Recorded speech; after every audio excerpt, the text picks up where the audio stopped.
Wonderful people, you're welcome back again. This is BVI Channel 1, where you get undiluted truth. And this truth will be heading all the way to Umpo, precisely to the palace of Prince Arthur Eze.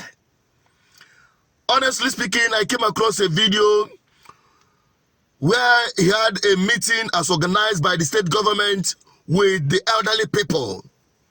And he gifted Anambra State 5 billion naira as a giveaway to be shared to the less privileged. Honestly, you need to take a look at that video because Arthur Eze has some questions to answer.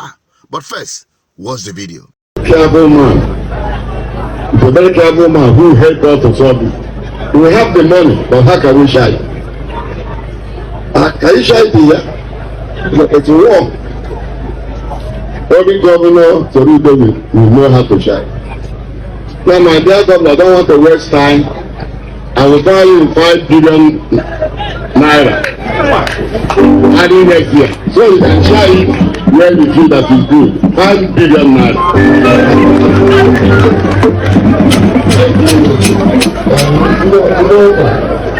And African, I'll give you 100 million.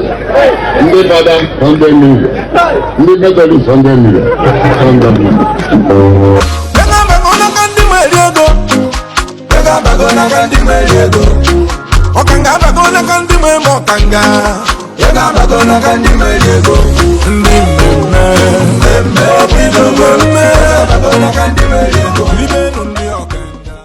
Good. You know why I dey make this video? I wanted to address this thing in Igbo, actually. But I decided to, speak it in a neutral language where many people can understand. Because what is happening here is also happening in different places. Philanthropy or philanthropic gesture is wonderful. Especially in Africa, it is needed most because government do not have any social security. That is wonderful. And when it has to do with the man, Arthur Eze, I was sitting somewhere, JJJly, where some group of young people were, talking about it. And what got me interested in it is their position about that donation, the giveaway, 5 billion naira giveaway that will be shared. They were arguing what is the formula that it will be used to be shared, to which people, who is going to be responsible for the sharing and the rest of them. But the real thing that caught my attention is when they started questioning Arthur Eze, asking him, you have been sharing money to every Dick and Harry. You have the oil well that provides you money you can spend freely. And the question they are asking, and I decided to bring it forward, hoping that maybe you are going to come across this video.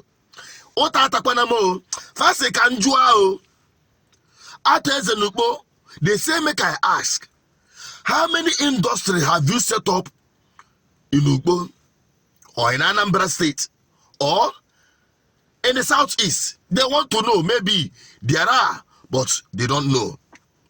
Because they are worried. The level of sharing of this money, this giveaway, without any productivity, you are offering Ndigbo. Ozigbondo. Ndigbo abro babiyala. That is the truth. Turning Igbos to become babiyala and Armajiris in the name of this current trend, giveaway that has now been baptized to be called palliative.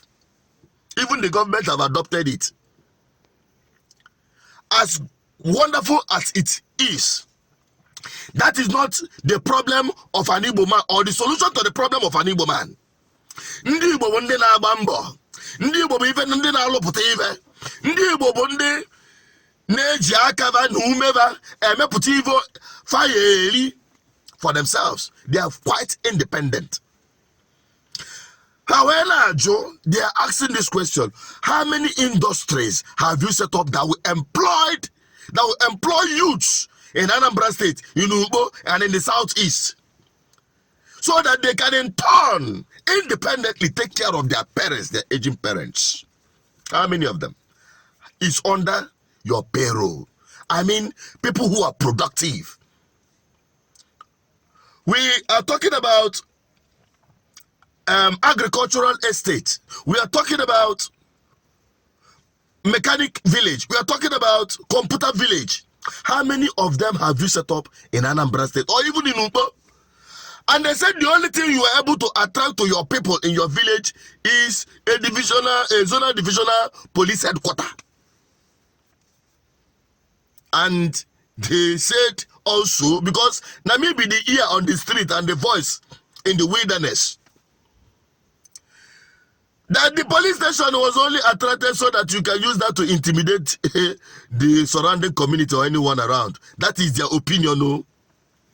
But the truth of the matter is, how many industries have you been able to attract or establish with the money? Because the money there.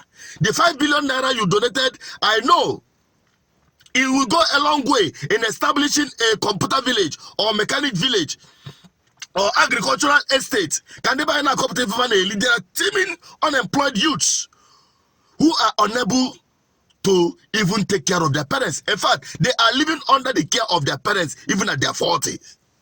Many of them, even their own children, is depending on their grandchildren, on their grandparents to feed them, because their parents don't do anything. And they depend on these peanuts you are giving to them. Then they will take it back home and start feeding his 40-year-old child, 20-year-old child, 30-year-old son in the house. That is the problem. So, as a and that is not just for Ato Ezenugbo, but to all the bourgeois, all the big men, the philanthropists, especially in the southeast and beyond, in Nigeria and across Africa. From my own people, I'm talking from Igbo perspective, we are not beggars. We don't like people giving us from hand to mouth, spoon feeding us.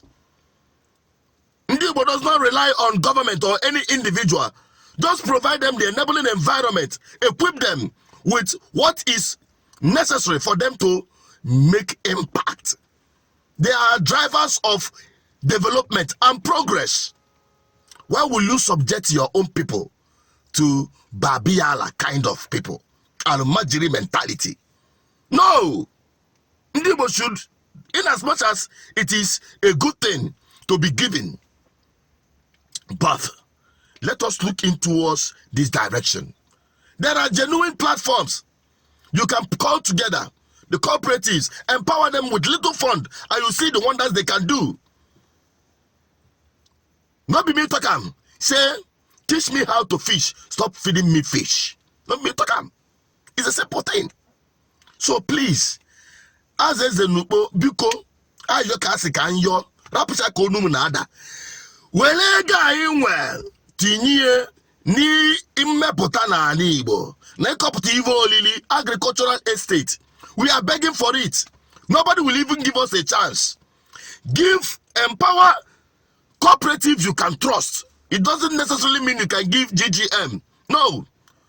But empower cooperatives you can trust, institutions you can trust, establish industries or even agricultural estates, give them land, give them little incentive. Boom! Ndigbo will be transformed. And I will tell you, this money will go a long way, but this spoon feeding will never help Igbo. In fact, it will continue to destroy Igbo land. You have a lot of money, you have oil well, but what about industries? What about agricultural estate? What about mechanic village? What about computer village? Give them opportunity to net or Ivaninayo.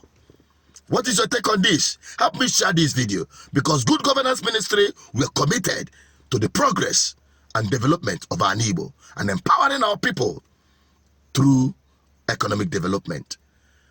Join the cooperative, support what we are doing. If you believe in this message, share it. What is your thought on it? Drop it on the comment section. Bye-bye for now.